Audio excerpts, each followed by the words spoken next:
दोस्तों नमस्कार, मैं हूं कल्याण सिंह चंदेल। स्वागत करता हूं आपके अपने ही YouTube चैनल साइंटिफिक नॉलेज में। तो हाजिर हैं हम आपके अपने ही प्रॉमिस किए हुए शब्दों के साथ कि रात्रि को 8 बजे प्रत्येक दिन रहेंगे लाइव और करेंगे एक एक चैप्टर का पोस्ट मॉर्टम। तो आज हम शुरू करने वाले हैं चैप्टर नंबर 1, रासायनिक अभिक्रिया एवं समीकरण। और इसमें क्वेश्चन बैंक में जितने भी प्रकार के क्वेश्चन दिए जा रहे हैं उन सारे क्वेश्चनों का करेंगे पोस्टमार्टम, यानी एक एक का क्वेश्चन हो जाएगा आपके लिए मक्खन। तो बिल्कुल बने रहिए मेरे साथ। शुरू करते हैं और देखते हैं आज का वीडियो, क्योंकि बहुत ही इंपॉर्टेंट है। इस चैप्टर से टोटल 6 नंबर के क्वेश्चन आपके बोर्ड एग्जाम में पूछे जाने वाले हैं। तो बने रहिए मेरे साथ, एक एक क्वेश्चन को समझते हैं, समझने का प्रयास करते हैं और बिल्कुल मुझे पूरी उम्मीद है कि आपको एक बार में ही याद हो जाएगा। अगर नहीं याद आता है तो कमेंट सेक्शन खुला है आपके लिए, आप कमेंट करिए, मैं आपको बराबर रिप्लाई देता रहूंगा। ठीक है, तो चलिए देखते हैं आज का वीडियो और सीखते हैं कुछ नया।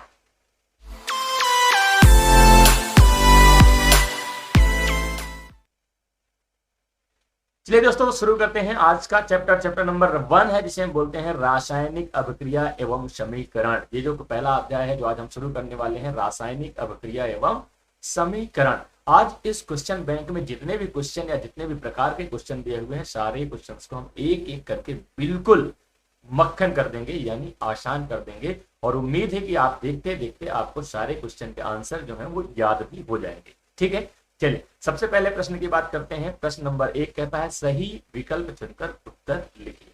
तो साधारणतः क्या होता है कि जब एग्जाम में कोई लिखने बैठता है तो कैसे लिखता है, तो उसने लिखा क्वेश्चन नंबर 1, यहाँ पर इन्हें लिखा प्रश्न नंबर 1 और यहाँ पर 1 का लिख दिया, जैसे आ है तो आ लिख दिया और उसमें जो लिखा हुआ है वो लिख के चले जाते हैं।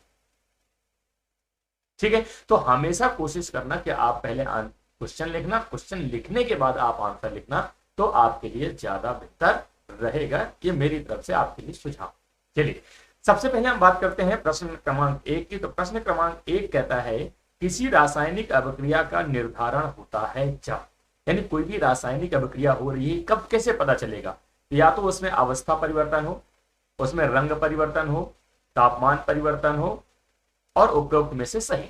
तो आपको पता है कि जब भी कोई भी रिएक्शन होती है तो वहां पर अवस्था भी परिवर्तन होती है, रंग भी परिवर्तन होता है, टेम्परेचर भी परिवर्तन होता है और परिक्षेपण या प्रतिक्षेप जिसे कहते हैं या प्रेसिपिटेशन जिसे कहते हैं वो भी बनता है। तो ये सारी चीजें यहाँ पर सही है, तो आपका जो फाइनल आंसर हो जाएगा वो हो जाएगा उपरोक्त में से सभी। तो आपका फर्स्ट का डी या फर्स्ट का द ऑप्शन आपका करेक्ट होगा। ठीक है, चलिए बात करते हैं नेक्स्ट क्वेश्चन, बात करते हैं क्वेश्चन नंबर 2 की। तो क्वेश्चन नंबर 2 कहता है यदि मैग्नीशियम रिबन को वायु में दहन किया जाए तो चमकदार श्वेत लौ उत्पन्न होती है एवं यह श्वेत चूर्ण में परिवर्तित हो जाता है। ये चूर्ण रासायनिक रूप से है। तो मैं आपको रिएक्शन बता देता हूं। आपके पास मैग्नीशियम है, मैग्नीशियम को कहते हैं कि हम ऑक्सीजन के साथ बर्न करते हैं, जलाते हैं। जैसे जलाते हैं तो यहाँ पर एक पाउडर बनता है जिसको हम बोलते हैं MgO, मैग्नीशियम ऑक्साइड। ठीक है, तो यहाँ पर मैग्नीशियम ऑक्साइड फर्स्ट ऑप्शन है, ये आपका ऑप्शन क्या हो जाएगा, करेक्ट ऑप्शन माना जाएगा। ठीक है, मैग्नीशियम हाइड्रोक्साइड बनता नहीं है। अब मैग्नीशियम हाइड्रोक्साइड कैसे बनता है, तो सिंपल सा है कि आपने मैग्नीशियम ऑक्साइड यहाँ पर बना और मैग्नीशियम ऑक्साइड को यदि आप पानी में मिला देंगे, वाटर के साथ रिएक्ट करेंगे तो आपका बनेगा MgOH ट्वाइस, MgOH ट्वाइस जो आपका मैग्नीशियम हाइड्रोक्साइड है। मैग्नीशियम कार्बोनेट यहाँ बनता नहीं है और मैग्नीशियम हाइड्रोक्साइड भी यहाँ पर नहीं बनता है। ठीक है, चलिए नेक्स्ट बात करें। चलिए अगले बात करते हैं नेक्स्ट स्टेप की। तो नेक्स्ट स्टेप क्वेश्चन नंबर 3 है। क्वेश्चन नंबर 3 कहता है कैल्शियम ऑक्साइड की जल के साथ अभिक्रिया किस प्रकार होती है।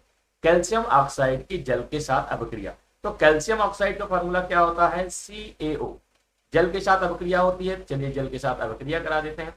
जैसे जल के साथ अभिक्रिया होती है तो ये बनाता है CaOH ट्वाइस, जैसे हम बोलते हैं कैल्शियम हाइड्रोक्साइड बोलते हैं, या इसी को हम हिंदी में चूने का पानी भी बोलते हैं। साथ में यहां पर हीट यानी ऊष्मा उत्पन्न होती है। ठीक है, तो जब यहां पर ऊष्मा उत्पन्न हो रही है, ऊष्मा रिलीज हो रही है, तो इसका मतलब क्या है कि ये जो आपकी अभिक्रिया होगी ये ऊष्मा क्षेपी अभिक्रिया कहलाएगी। क्योंकि अगर हीट ये ऑब्जर्व करता तो आपका ऊष्मा शोषी कहलाता, तो ऊष्मा शोषी नहीं है, अवशोषी नहीं है और विस्फोटक तो है भी नहीं। ठीक है, तो फाइनल आंसर हो जाएगा आपका ऊष्मा क्षेपी। क्यों, क्योंकि यहां पर ऊष्मा निकल रही है। ठीक है, चलिए अगर कुछ भी आपको समझ नहीं आप कमेंट सेक्शन में करना, रिप्लाई आपको मिलेगा, है ना। ठीक है, आगे चलते हैं।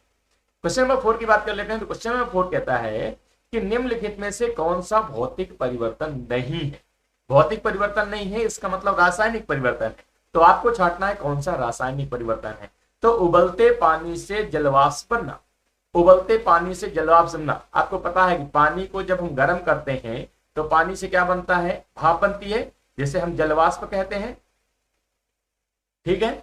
और अगर इसी जलवाष्प को हम वापस से ठंडा करेंगे तो फिर से पानी बन जाएगा। इसका मतलब ये क्या है, ये फिजिकल रिएक्शन है, यानी भौतिक परिवर्तन है। हमको क्या छांटना है, केमिकल रिएक्शन। एलपीजी का दहन, बिल्कुल एलपीजी में आपकी कौन सी प्रोपेन और ब्यूटेन गैस होती है, जब हम उन्हें जलाते हैं तो कार्बन डाइऑक्साइड और जल बनता है। तो कार्बन डाइऑक्साइड नया पदार्थ बनता है, इसका मतलब ये क्या है, ये आपका रासायनिक परिवर्तन है। फिर देखते हैं बर्फ का पिघल कर जल बनना।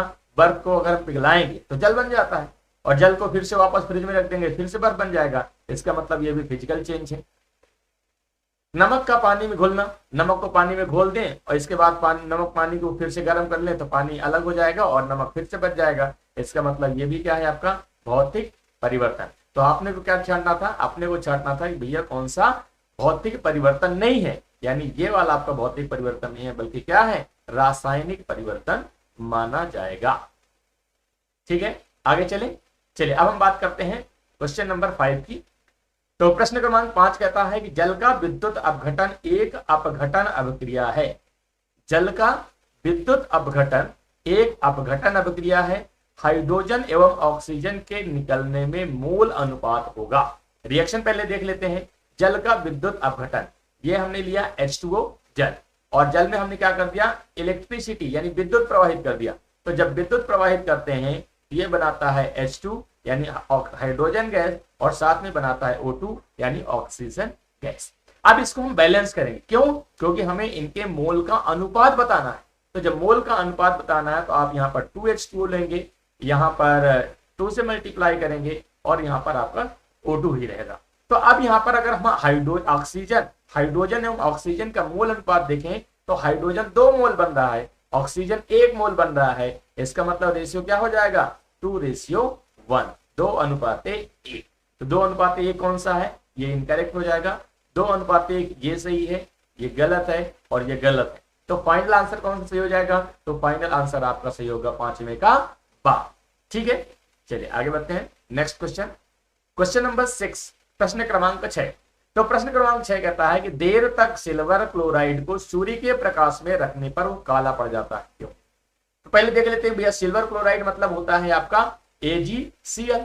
अगर उसे हम सूर्य के प्रकाश में रख देते हैं, कहां रख देते हैं, सूर्य के प्रकाश में, तो ये बनाता है 2Ag यानी सिल्वर बचता है, और साथ में Cl2 यानी क्लोरीन गैस बनके उड़ के निकल जाती है। अब कहता है कि सिल्वर क्लोराइड सूर्य में रखने पे काला पड़ जाता है, ठीक है, क्यों, उसका रीजन बताना है।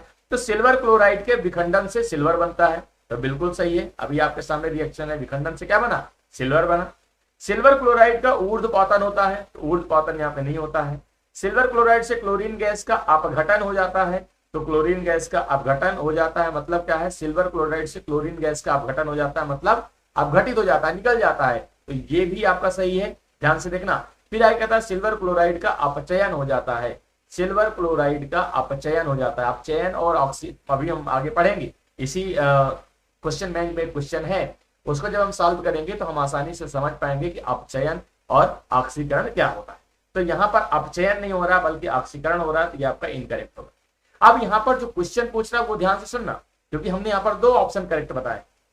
काला क्यों पड़ जाता है भाई, काला क्यों पड़ जाता है, तो अगर सिल्वर रहेगा तो काला पड़ेगा क्या, नहीं पड़ेगा। तो किसकी वजह से होगा, तो फाइनल आंसर हो जाएगा आपका ऑप्शन 7। ठीक है, चलिए आगे बढ़े। क्वेश्चन नंबर 7, प्रश्न क्रमांक 7 देखेंगे। सूर्य के प्रकाश में श्वेत रंग का सिल्वर क्लोराइड धूसर रंग का हो जाता है, यह अभिक्रिया उदाहरण है। सूर्य के प्रकाश में श्वेत रंग का सिल्वर क्लोराइड की अभी मैंने रिएक्शन आपको बताया कि सिल्वर क्लोराइड AgCl जब भी सूर्य के प्रकाश में रखा जाएगा तो यहाँ पर Ag और साथ में Cl2 यानी क्लोरीन बनेगा। ठीक है, अभी किसकी वजह से होता है, तो विस्थापन अभिक्रिया नहीं होती, बल्कि क्या होती है, अभी ये लिखा अवक्षेपण अभिक्रिया भी नहीं होती, संयोजन भी नहीं होती। वियोजन अभिक्रिया। तो बिल्कुल वियोजन होता है। क्यों? क्योंकि जब एक सब्सटेंस एक से अधिक प्रोडक्ट में, अधिक उत्पाद में टूटता है तो उसे हम वियोजन अभिक्रिया कहते हैं। ठीक है, चलिए आगे बढ़ते हैं। प्रश्न क्रमांक 8। प्रश्न क्रमांक 8 कहता है कि जिन अभिक्रिया में ऊष्मा का अवशोषण होता है उन्हें कहते हैं। जिन अभिक्रिया में ऊष्मा का अवशोषण होता है उन्हें क्या कहते हैं? अभी मैंने बताया कि अगर ऊष्मा का अवशोषण हो रहा है तो उसे हम बोलते हैं ऊष्मा शोषी अभिक्रिया। अगर ऊष्मा निकल रही है तो ऊष्मा क्षेपी अभिक्रिया। संयोजन, जब दो चीजें आपस में जुड़ जाती हैं तो संयोजन कहते हैं। वाष्पीकरण, जब किसी को गर्म करते हैं तो वाष्पीकरण कहलाता है। तो फाइनल आंसर आपका कौन सा हो जाएगा? ऊष्मा शोषी। क्यों? क्योंकि यहां पर ऊष्मा का अवशोषण हो रहा है। ठीक है, चलिए अगले प्रश्न की बात करते हैं। प्रश्न क्रमांक 9 कहता है लेड नाइट्रेट का रासायनिक सूत्र है। लेड नाइट्रेट का रासायनिक सूत्र है। अब रासायनिक सूत्र निकालने का फॉर्मूला क्या है? तो 9वीं क्लास में हमने पढ़ा था। कैसे? अगर किसी का भी फॉर्मूला बताना है, तो जैसे हमें बताना है लेड नाइट्रेट, तो लेड का फॉर्मूला पीबी, नाइट्रेट का क्या होता है? NO3। अब पीबी की वैलेंसी 1, नाइट्रेट की वैलेंसी 1, इसको इसके साथ, इसको इसके साथ, क्या बन जाएगा? PbNO3। सॉरी, यहां पर पीबी की वैलेंसी 2 होती है। जब पीबी की वैलेंसी आपकी 2 होती है तो आपका ये ऑप्शन करेक्ट नहीं हो जाएगा। कौन सा ऑप्शन करेक्ट होगा? तो यहां पर पीबी के साथ ये जाएगा तो ये हो जाएगा NO3 का होल ट्वाइस। तो आपका फाइनल आंसर ये सही हो जाएगा। ठीक है, आगे चलें। प्रश्न क्रमांक 10 कहता है खाद्य पदार्थ का कार्बन डाइऑक्साइड, खाद्य पदार्थ का कार्बन डाइऑक्साइड और पानी में टूटना किस प्रकार की अभिक्रिया है? मतलब जब कोई चीज हम खाना खाते हैं तो खाना खाने के बाद वो किस में टूटता है? एक तो कार्बन डाइऑक्साइड में टूटता है जो कि बाहर निकल जाता है, और साथ में पानी बनता है जो कि हमारे शरीर के अंदर यूज होता है।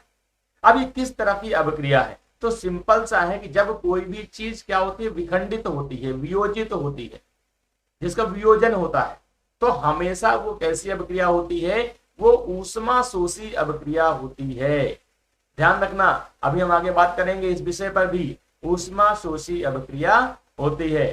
थर्मिट होती नहीं है, ऊष्मा क्षेपी हो ही नहीं सकती। ऊर्जा परिवर्तन के बिना अभिक्रिया, ऊर्जा परिवर्तन के बिना अभिक्रिया, ऊर्जा का परिवर्तन होता है।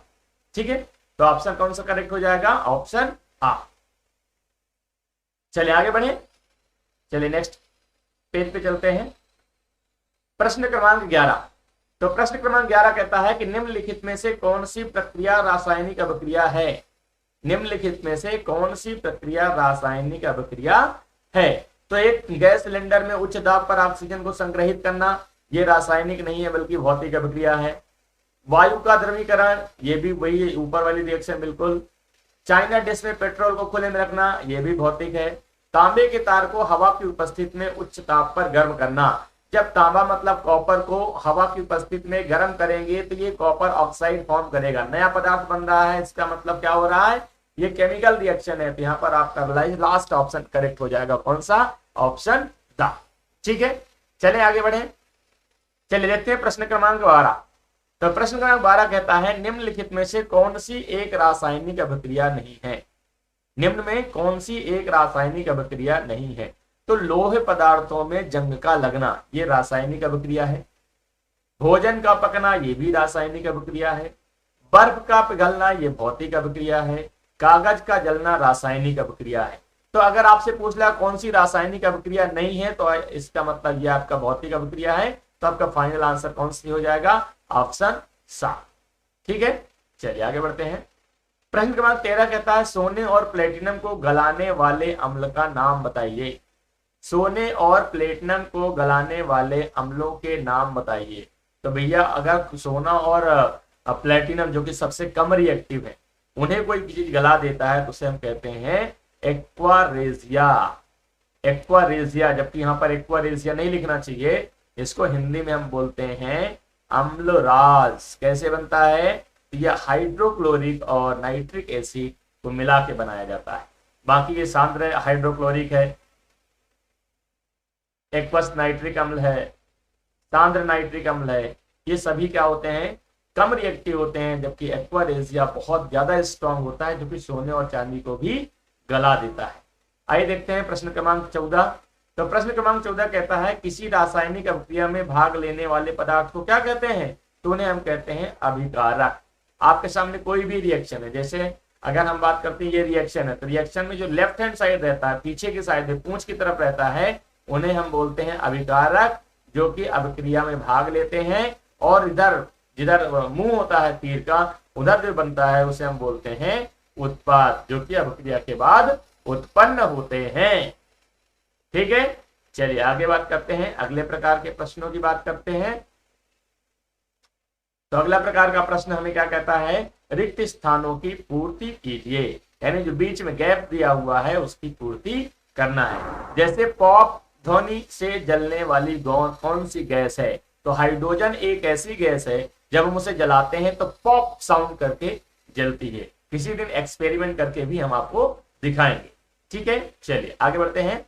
हमारे शरीर में कोशिकीय स्तर पर भोजन का दहन क्या कहलाता है, तो भोजन का दहन जो कहलाता है, यानी भोजन का जो दहन होता है उसे हम कहते हैं पाचन कहलाता है। और पाचन किस तरह की अभिक्रिया है, ये आपकी वियोजन अभिक्रिया है। कैसी अभिक्रिया है, वियोजन अभिक्रिया है। लंबे समय तक सेवन न करने पर सूखे मेवों के सड़ने का कारण क्या है, सूखे मेवों के सड़ने का कारण होता है ऑक्सीकरण, यानी वो ऑक्सीजन से रिएक्ट करता है, जिसकी वजह से उसकी खुशबू चेंज हो जाती है, उसका टेस्ट चेंज हो जाता है और उसमें फफूंद लग जाती है। तो उस प्रोसेस को केमिस्ट्री की भाषा में, रसायन शास्त्र की भाषा में कहते हैं ऑक्सीकरण। आगे बात करते हैं प्रश्न क्रमांक 4। तो प्रश्न क्रमांक 4 कहता है कि H2 का योग तथा ऑक्सीजन का ह्रास अभिक्रिया कहलाता है। तो देखो दो चीजें, कहीं पर अगर हाइड्रोजन जुड़ेगा और ऑक्सीजन निकलेगा तो उसे हम बोलते हैं अपचयन। क्या बोलते हैं, अपचयन अभिक्रिया कहते हैं। अगर इसी का उल्टा होता कि हाइड्रोजन का निकलना और ऑक्सीजन का जुड़ना, तो उसे हम बोलते ऑक्सीकरण। क्या बोलते, ऑक्सीकरण। आगे चलिए प्रश्न क्रमांक 5 देखते हैं। तो प्रश्न क्रमांक 5 कहता है कि दीवारों पर सफेदी करने के 2-3 दिन बाद दीवारों पर चमक आ जाती है, ऐसा किसके कारण होता है। तो हमें पता है कि दीवार में जब हम पुताई करते हैं तो किसकी देते हैं, चूने का पानी, यानी कैल्शियम हाइड्रोक्साइड। जब कैल्शियम हाइड्रोक्साइड के सूर्य के प्रकाश में रखते हैं और वो एयर में उपस्थित कार्बन डाइऑक्साइड के साथ रिएक्ट करती है, तो ये बनाती है कैल्शियम कार्बोनेट और साथ में H2O, यानी भाप बनकर पानी उड़ जाता है। तो ये जो कैल्शियम कार्बोनेट होता है उसके कारण क्या होती है, दीवार सफेद हो जाती है। ठीक है, चलिए आगे बढ़ते हैं। आगे लिखा हुआ है संगमरमर का रासायनिक सूत्र क्या है। तो संगमरमर का जो रासायनिक सूत्र होता है वो होता है बिना बुझे हुए चूने का सूत्र है। तो बिना बुझे हुए चूने का सूत्र होता है कैल्शियम ऑक्साइड। जब उसको पानी में मिला देते हैं तो वो बनाता है CaOH2, जिसे हम बोलते हैं बुझा हुआ चूना, चूने का पानी, स्लैग लाइम, लाइम वाटर या कैल्शियम हाइड्रोक्साइड। ठीक है, चलिए आगे बढ़ते हैं। अब हम बात करेंगे अति लघुत्तरीय प्रश्नों के उत्तर। तो अति लघुत्तरीय प्रश्नों के उत्तर लगभग 30 शब्दों में दिया जाता है। ये लगभग अधिकतम शब्द सीमा है। कभी आप ये मत सोचिए कम से कम 30 शब्द लिखना, अधिक से अधिक कितना भी लिख दो तो गड़बड़ हो जाएगी। ठीक है, चलिए पहला क्वेश्चन कहता है कि ऊष्मा क्षेपी अभिक्रिया किसे कहते हैं, एक उदाहरण दो। तो चलिए मैं बहुत आसान शब्दों में बताता हूं। कोई भी अभिक्रिया आपके सामने है, पहले मैं ये मिटा देता हूं फिर यहां पर आपको सॉल्व करके बताता हूं। कोई भी अभिक्रिया, जैसे मान लेते हैं यहां पर आपका अभिकारक है। भाई अभिक्रिया में क्या होता है, अभिकारक होता है और दूसरी तरफ उत्पाद होता है। ठीक है, तो अगर आपकी ऊष्मा इधर आए, यानी अभिक्रिया के बाद उत्पाद की तरफ निकल रही है, तो इसका मतलब इसे बोलेंगे ऊष्मा क्षेपी। क्या बोलेंगे, ऊष्मा क्षेपी अभिक्रिया। क्यों, क्योंकि ऊष्मा निकल रही है अभिक्रिया के बाद। लेकिन यहीं पर अगर यहां पर ऊष्मा लिखा होता या इसके ऊपर डेल्टा का निशान बना होता यानी ऊष्मा की जरूरत उसे होती, ऊष्मा का वो अवशोषण करता, तो उसे हम बोलते ऊष्मा सोबसी, यानी ऊष्मा का शोषण हो रहा है। ये दोनों में बेसिक अंतर रहता है। क्योंकि आपसे बोल रहा है ऊष्मा क्षेपी अभिक्रिया, तो आप बोल सकते हो अब वह अभिक्रिया जिसमें उत्पाद के साथ ऊष्मा के रूप में ऊर्जा निकलती है उसे ऊष्मा क्षेपी अभिक्रिया कहते हैं। अगर उदाहरण की बात करें तो बहुत अच्छा उदाहरण है, अभी मैंने जस्ट आपको बताया था। आपके पास है कैल्शियम ऑक्साइड, जब कैल्शियम ऑक्साइड को वाटर यानी पानी के साथ मिक्स करते हैं तो ये बनाता है CaOH का ट्वाइस यानी कैल्शियम हाइड्रोक्साइड, और साथ में इसमें बहुत सारी ऊष्मा निकलती है। जब ऊष्मा निकलती है इसका मतलब ये किस तरह की अभिक्रिया है, तो इसे हम बोलेंगे ऊष्मा क्षेपी अभिक्रिया। ठीक है, ऊष्मा क्षेपी अभिक्रिया। अब इसका एक्सपेरिमेंट आप कर सकते हो। कैसे? मार्केट में जाना, चूना खरीद के लाना, चूना यानी कैल्शियम ऑक्साइड पानी में डाल देना। जैसे पानी में डालोगे तो आप देखोगे बहुत तेजी से जो है बुलबुले निकल रहे हैं बहुत ज्यादा। थोड़ी देर बाद देखेंगे वो पानी जिसमें पानी डालोगे उबलने लगेगा, इसका मतलब हीट रिलीज कर रहा है। जब आप उसे टच करोगे आप देखो कितना हीट जनरेट होता है ना। तो जो हीट जनरेट करता है यानी ऊष्मा निकलती है उसे ऊष्मा क्षेपी अभिक्रिया कहते हैं। अगला क्वेश्चन कहता है कि ऊष्मा शोषी अभिक्रिया किसे कहते हैं, एक उदाहरण लिखिए। अब यहाँ पर ऊष्मा का शोषण हो रहा है यानी ऊष्मा किधर रहेगी, अभिकारक की तरफ रहेगी, तो उसे बोलेंगे ऊष्मा शोषी अभिक्रिया। उदाहरण बहुत सारे हैं। अभी हमने बनाया था calcium carbonate CaCO3। Calcium carbonate को यदि हम गर्म करना शुरू कर दें यानी हीट प्रोवाइड करें तो ये कैल्शियम ऑक्साइड और कार्बन डाइऑक्साइड में रिलीज टूट जाता है। ठीक है, तो चूंकि यहां पर ऊष्मा का अवशोषण होता है इसलिए इसे क्या बोलेंगे, ऊष्मा शोषी अभिक्रिया कहेंगे। ठीक है, बात समझ में आ गई सभी को? ठीक है, आगे कहते हैं क्वेश्चन, श्वसन को ऊष्मा क्षेपी अभिक्रिया क्यों कहते हैं? श्वसन को ऊष्मा क्षेपी अभिक्रिया क्यों कहते हैं? ऊष्मा क्षेपी मतलब यहाँ पर हीट रिलीज होती। तो सिंपल शब्दों में, अगर साधारण शब्दों में आपको बताऊं तो दो चीजें आप ध्यान रखना। आपके पास दो प्रकार की अभिक्रियाएं हैं। एक अभिक्रिया है आपकी संयोजन अभिक्रिया, यानी जब दो चीजें मिलकर एक पदार्थ बनाता है, यानी आपके पास A और B दो अभिकारक हैं और एक उत्पाद बन रहा है, इसे हम बोलते हैं संयोजन अभिक्रिया। और इसी का जस्ट उल्टा होता है आपका वियोजन अभिक्रिया। क्या होता है? वियोजन। इसमें एक आपका अभिकारक होता है और एक से अधिक उत्पाद में टूट जाता है। ठीक है, तो हमेशा ध्यान रखना कि जो आपके संयोजन अभिक्रिया है वो हमेशा क्या होती है, हीट रिलीज करती है। जब हीट रिलीज करती है तो यानी क्या होती है, ऊष्मा क्षेपी अभिक्रिया। लेकिन जो वियोजन अभिक्रिया होती है वो हमेशा कैसी होती है, तो वो हमेशा होती है ऊष्मा क्षेपी अभिक्रिया, सॉरी ऊष्मा शोषी अभिक्रिया।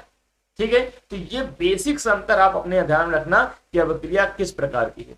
अब जब श्वसन की बात कर रहे हैं तो श्वसन में क्या हो रहा है, तो श्वसन में आपके जो कंपाउंड्स हैं वो आपस में रिएक्ट करके एक नया प्रोडक्ट बना रहे हैं जिसमें से आपकी कार्बन डाइऑक्साइड भी रिलीज होती है। ठीक है, सिंपल शब्दों में आपको बता देता हूं श्वसन क्या होता है।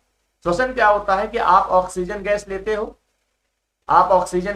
हो, कार्बन शरीर के अंदर रहता है, कार्बन ऑक्सीजन गैस के साथ रिएक्ट करता है और कार्बन डाइऑक्साइड रिलीज करता है जो कि श्वसन के बाद हम बाहर निकाल देते हैं।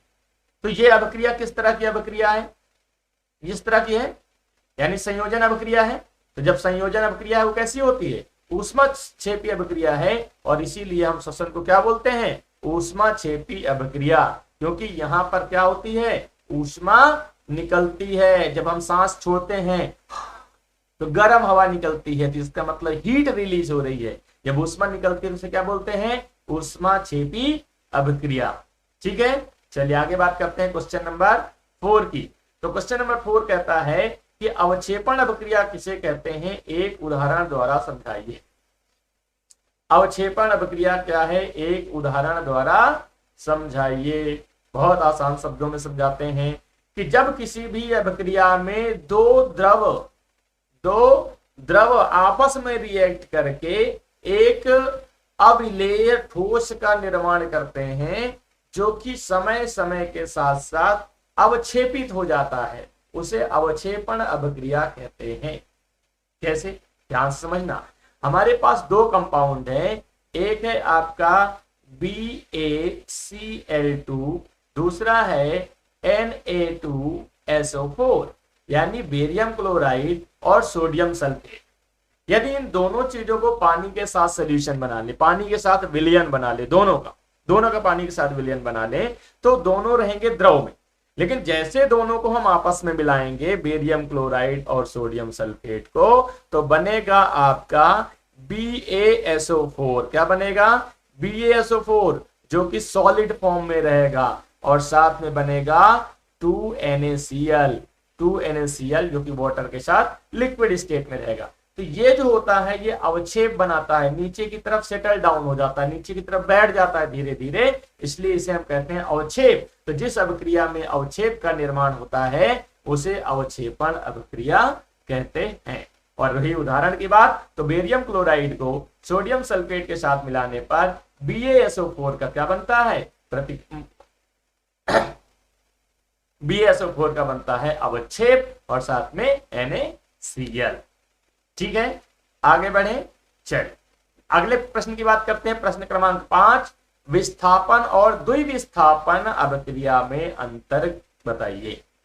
विस्थापन और द्विविस्थापन तो सिंपल सा है। विस्थापन मतलब होता है एक को विस्थापित करना, और द्विविस्थापन मतलब दो को विस्थापित करना। ठीक है, जिस अभिक्रिया में, जैसे मान लेते हैं हमने लिया कॉपर ले लिया, चलिए कॉपर ले लिया और साथ में ZnSO4 ले लिया, तो यहां पर क्या होगा? जिंक केवल एक को विस्थापित करे, कॉपर केवल एक को विस्थापित करेगा। सॉरी, यह अभिक्रिया गलत लिखी है, मतलब यह अभिक्रिया हो ही नहीं सकती है। अभिक्रिया का सही क्या है? आपके पास जिंक एक धातु है, आपने कॉपर सल्फेट के विलयन में डाला, तो जिंक क्या होगी? हाई रिएक्टिव होने की वजह से कॉपर को विस्थापित कर देता है, जिसके बाद बनता है ZnSO4 और साथ में कॉपर निकलता है। तो यहां पर क्या हो रहा है? एक ही तत्व का विक्षेपण हो रहा है, विस्थापन हो रहा है, इसलिए इसे विस्थापन अभिक्रिया कहेंगे। लेकिन अगर दूसरे शब्दों में हम कहें, कोई भी रिएक्शन ले लेते हैं, जैसे हम ले लेते हैं HCl प्लस NaOH, जब इसका रिएक्शन करेंगे तो यहां पर हाइड्रोजन जो है वो किसको विस्थापित करेगा? सोडियम को, और यहां पर OH किसको विस्थापित करेगा? क्लोरीन। यानी दो बार विस्थापन हो रहा है। तो क्या बनेगा? एक तो बनेगा NaCl और दूसरा बनेगा H2O। तो जब दो चीजों का विस्थापन होता है तो उसे द्विविस्थापन अभिक्रिया कहते हैं। या साधारण शब्दों में अगर हम बात करें विस्थापन की, तो विस्थापन किसे कहते हैं? कि जब कोई अधिक क्रियाशील धातु कम क्रियाशील धातु को विस्थापित करके उसके स्थान पर जुड़ता है तो उसे विस्थापन अभिक्रिया कहते हैं। तो यहां पर आप देखेंगे कि जिंक जो है वो अधिक क्रियाशील धातु है, किससे? कॉपर से, इसलिए जिंक ने कॉपर को विस्थापित कर दिया है और कॉपर के स्थान पे खुद आ गया है, जिसकी वजह से जिंक सल्फेट और कॉपर का निर्माण होता है। यहीं पर दूसरी ओर अगर देखेंगे द्विविस्थापन में, तो यहां पर दो कंपाउंड है, दो यौगिक हैं जो आपस में तत्वों का आदान प्रदान कर रहे हैं। ठीक है, तो वह अभिक्रिया जिसमें दो यौगिक आपस में तत्वों का आदान प्रदान करके दो नए उत्पाद बनाते हैं उसे द्विविस्थापन अभिक्रिया कहते हैं। ठीक है, समझ में आ गया सभी को? नहीं समझ में आया तो आप कमेंट करिए। अगर आपको वीडियो पसंद आए तो लाइक करके चैनल को सब्सक्राइब जरूर कर देना, ताकि अगले चैप्टर का जैसे नोटिफिकेशन आपके आए तो आपके पास तुरंत नोटिफिकेशन पहुंच जाए। चले आगे बढ़ते हैं। अब हम बात करेंगे प्रश्न क्रमांक 6। तो प्रश्न क्रमांक 6 कहता है कि तेल एवं वसा युक्त पदार्थों को नाइट्रोजन से प्रभावित क्यों किया जाता है? क्यों? क्योंकि जो नाइट्रोजन है वो कम क्रियाशील धातु तत्व है, जिसकी वजह से तेल और वसा युक्त पदार्थों का ऑक्सीकरण नहीं होता है, जिसकी वजह से तेल और वसा युक्त पदार्थ काफी समय तक खाने योग्य सुरक्षित रहते हैं। इसलिए नाइट्रोजन को हम वहां पर रखते हैं। प्रश्न क्रमांक 7 क्या कहता है? वियोजन क्रिया को संयोजन अभिक्रिया के विपरीत क्यों कहा जाता है? इन अभिक्रियाओं के रासायनिक समीकरण लिखिए। तो मैंने बताया था कि हम दो चीजें बात करते हैं यहां पर, वियोजन और संयोजन। संयोजन और दूसरा है वियोजन। मैंने अभी जस्ट बताया था कि संयोजन में दो अभिकारक मिलके एक उत्पाद बनाते हैं, जबकि वियोजन में एक अभिकारक एक से अधिक उत्पाद बनाता है। ठीक है, तो यहां पर देखो सबसे पहली बात आई कि भैया विपरीत क्यों कहा जाता है, तो आपको ध्यान में आ गया होगा कि संयोजन में दो अभिकारक मिलके एक उत्पाद बनाते हैं और वियोजन में एक अभिकारक मिलके दो उत्पाद बनाते हैं, तो विपरीत हुआ। अब इनके उदाहरण देख लेते हैं। तो उदाहरण के लिए सबसे पहले मैं बात करता हूं संयोजन की। तो संयोजन में सिंपल सा है कि हमने लिया कैल्शियम ऑक्साइड और इसमें मिला दिया पानी। जैसे पानी मिलाते हैं तो ये बना देता है कैल्शियम हाइड्रोक्साइड, दो मिलके एक बना दिए। यहीं पर अगर हम बात करें वियोजन की तो CaCO3 अकेला है, इसको हमने गर्म किया तो कैल्शियम ऑक्साइड के साथ कार्बन डाइऑक्साइड बना देता। ठीक है, तो ये हो गया आपका संयोजन और वियोजन अभिक्रियाएं। ठीक है बेटा, आगे बढ़े भैया। चलिए आगे चलते हैं, प्रश्न क्रमांक 8 देखते हैं। तो प्रश्न क्रमांक 8 कहता है कि सोडियम को मिट्टी के तेल यानी केरोसिन में डुबोकर क्यों रखा जाता है। तो आपको पता है कि सोडियम जो है वो हाई रिएक्टिव मेटल है, बहुत ही ज्यादा रिएक्टिव है। वो तुरंत ऑक्सीजन के साथ रिएक्ट करके सोडियम ऑक्साइड या फिर वाटर के साथ रिएक्ट करके सोडियम हाइड्रोक्साइड बनाता है, और जिसके बाद बहुत सारी ऊर्जा ऊष्मा के रूप में निकलती है जिससे आग जल जाती है। तो इस चीज से बचाने के लिए सोडियम को मिट्टी के तेल में डुबो कर रखते हैं, जिसकी वजह से ऑक्सीडेशन का प्रोसेस नहीं होता है और वो काफी समय तक सुरक्षित रखा जा सकता है। अगला प्रश्न देख लेते हैं। प्रश्न क्रमांक 9 कहता है कि वायु में जलाने के पूर्व मैग्नीशियम रिबन को साफ क्यों किया जाता है। क्योंकि आपको पता है कि जब हम मैग्नीशियम को जलाएंगे तो ऑक्सीजन के साथ रिएक्ट करके मैग्नीशियम ऑक्साइड बनाएगा। चलिए हमें क्या करना है, मैग्नीशियम है, जब इसको जलाएंगे तो ये मैग्नीशियम ऑक्साइड बनाता है। ठीक है, तो मैग्नीशियम जो है धीरे धीरे कहीं पर भी रखा रहता है तो उसके ऊपर ऑक्सीजन की लेयर चढ़ जाती है, जिसकी वजह से फिर वो ऑक्सीजन से क्रिया नहीं कर पाता है। जब ऑक्सीजन से क्रिया नहीं करेगा तो जलेगा नहीं, और जब जलेगा नहीं तो मैग्नीशियम ऑक्साइड नहीं बनाएगा। इसलिए पहले उसको साफ कर लेते हैं तो उसके ऊपर जो मैग्नीशियम ऑक्साइड की लेयर चढ़ी हुई है वो हट जाए, ताकि फिर हम उसे आगे क्रिया करा सके। अगला प्रश्न कहता है रेडॉक्स अभिक्रिया किसे कहते हैं, एक उदाहरण देकर समझाइए। रेडॉक्स अभिक्रिया बहुत इंपॉर्टेंट है, ध्यान से सुनना, समझने का प्रयास करना। और मेरे चैनल पे एक वीडियो भी मैंने बहुत विस्तार से समझाने के लिए बना रखा है, लेकिन फिलहाल मैं कोशिश करता हूं कि चंद शब्दों में आपको समझा दूं। अभिक्रियाएं क्या होती है, रेडॉक्स अभिक्रिया क्या होती है, ध्यान से सुनना। रेडॉक्स अभिक्रिया जो होती है वो दो अभिक्रियाओं का मेल होती है। कौन कौन सी, एक अभिक्रिया को हम बोलते हैं ऑक्सीकरण अभिक्रिया और दूसरे को बोलते हैं अपचयन अभिक्रिया। इन दोनों अभिक्रियाओं के मेल को हम बोलते हैं रेडॉक्स अभिक्रिया। ऑक्सीकरण में होता क्या है कि या तो ऑक्सीजन जुड़ रहा होगा और या तो हाइड्रोजन निकल रहा होगा। इसके विपरीत अपचयन में क्या होगा, ऑक्सीजन निकल रहा होगा या हाइड्रोजन जुड़ रहा होगा। और जब ये दोनों चीजें एक ही रिएक्शन में होती हैं तो उसे हम बोल देते हैं रेडॉक्स अभिक्रिया। ठीक है, चलिए आगे देख लेते हैं। हमारे पास है कोई भी रिएक्शन हम ले सकते हैं, बहुत सारे हमारे पास रिएक्शन है। मैं एक सिंपल सा रिएक्शन, चलिए मैं सिंपल सा रिएक्शन ले लेता हूं। H2 प्लस O2 क्या बनेगा, H2O। ठीक है, ध्यान से सब क्रिया में देखना। यहां हाइड्रोजन अकेला है, यहां पर हाइड्रोजन के साथ ऑक्सीजन जुड़ जाता है।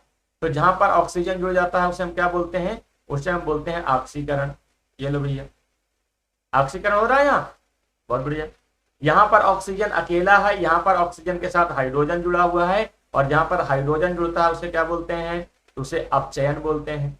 अब एक ही अभिक्रिया में जब ऑक्सीकरण अपचयन दोनों एक साथ होता है तो उसी को हम बोल देते हैं रेडॉक्स अभिक्रिया। ठीक है, बात समझ में आ गई। एक ही अभिक्रिया में जब ऑक्सीकरण और अपचयन दोनों हो जाएगा तो उसे बोलेंगे रेडॉक्स अभिक्रिया। ऑक्सीकरण क्या होता है, जिसमें ऑक्सीजन जुड़ता है या हाइड्रोजन निकलता है, और अपचयन क्या होता है, जिसमें ऑक्सीजन निकलता है और हाइड्रोजन जुड़ता है। उन्हें रेडॉक्स अभिक्रिया कहते हैं। ठीक है, आगे चले।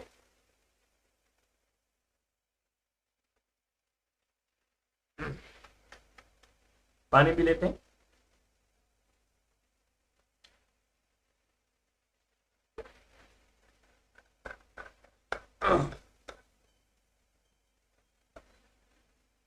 चलिए अब हम आ गए हैं अगले पड़ाव पर, जिसे हम बोलते हैं लघु उत्तरीय प्रश्नों पर। लघु उत्तरीय प्रश्न यानी जो आपको लगभग 50 से 60 शब्दों में लिखे जाते हैं, अधिकतम 75 शब्द इसकी सीमा रहती है। चलिए लिखते हैं। तो पहला क्वेश्चन कहता है संतुलित रासायनिक समीकरण किसे कहते हैं? एक संतुलित रासायनिक समीकरण लिखिए। तो संतुलित रासायनिक समीकरण किसे कहते हैं? तो सिंपल शब्दों में कहते हैं कि जिसमें अभिकारक और उत्पाद दोनों तरफ का वेट बराबर हो, जितना अभिकारक हो उतना ही उत्पाद हो, तो उसे हम बोलेंगे संतुलित रासायनिक समीकरण। जैसे मैं लिखता हूं एक ऑक्सीजन 2H2 प्लस O2 क्या बनाएगा? 2H2O। ये रिएक्शन में देखो ये दोनों क्या है? ये अभिकारक है और ये उत्पाद है। अगर इधर देखेंगे तो हाइड्रोजन का एटॉमिक मास होता है, परमाणु भार कितना होता है? 1, 2 हाइड्रोजन हुए 2, 4 हो गए 4, तो 4 हो गए, प्लस एक ऑक्सीजन का 16, 2 ऑक्सीजन का 32, ये हो गया। इधर देखें 2 हाइड्रोजन कितना हो गया? 2 प्लस ऑक्सीजन कितना हो गया? 16, दोनों को मिला दें 32 4 36। इधर देखेंगे तो 16 और 2 18, 18 दुनाई 36। दोनों तरफ का मास क्या है? बराबर है। रिएक्टेंट साइड प्रोडक्ट साइड यानी अभिकारक और उत्पाद दोनों तरफ का मास यदि बराबर होता है तो उसे हम बोलते हैं संतुलित रासायनिक समीकरण। और ये रहा आपका उदाहरण 2H2O O2 = 2H2O। ठीक है, आगे चले। चलिए बहुत बढ़िया।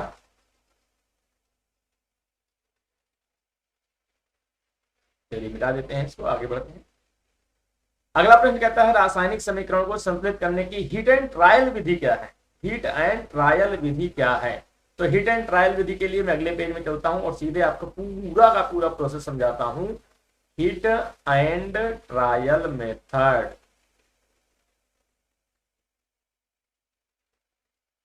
कैसे? जैसे मैंने अभी आपको एक रिएक्शन बताई थी कि आपके पास है H2 यानी हाइड्रोजन, आपके पास है ऑक्सीजन और इन दोनों मिला के बन रहा है H2O।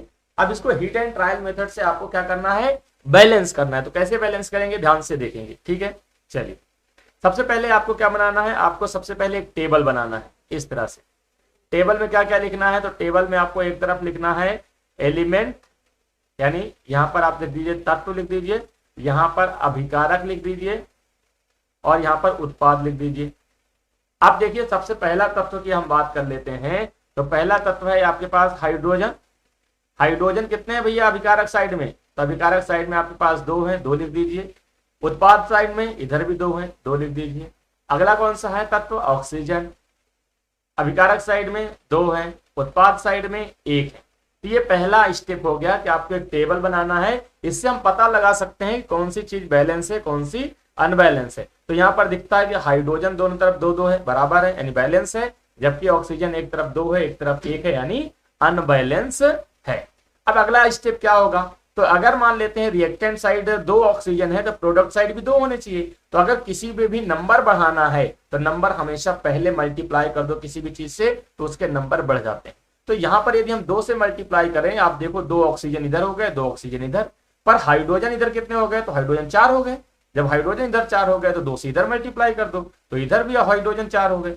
तो आप देखो दोनों तरफ, फिर से मैं टेबल आपके सामने वही टेबल बना के बताऊं तो आप देखेंगे, आप लोग मेरे साथ बनाते जाइए क्योंकि बनाते जाएंगे तो आप कर पाएंगे, है ना। अगर आप सोचो बाद में बना लेंगे, अभी सिर्फ देख लेते हैं, तो फिर वो सत्यनारायण भगवान की कथा हो जाएगी। समाप्त होने के बाद प्रसाद के अलावा कुछ याद नहीं रहता है। ठीक है, तो यहाँ पर वही करना है क्या? सबसे पहले तत्व लिखेंगे, फिर यहाँ पर अभिकारक लिखेंगे और यहाँ पर उत्पाद लिख देंगे। ठीक है, चलिए पहली बार हिंदी मीडियम वाले बच्चों को पढ़ा रहा हूं।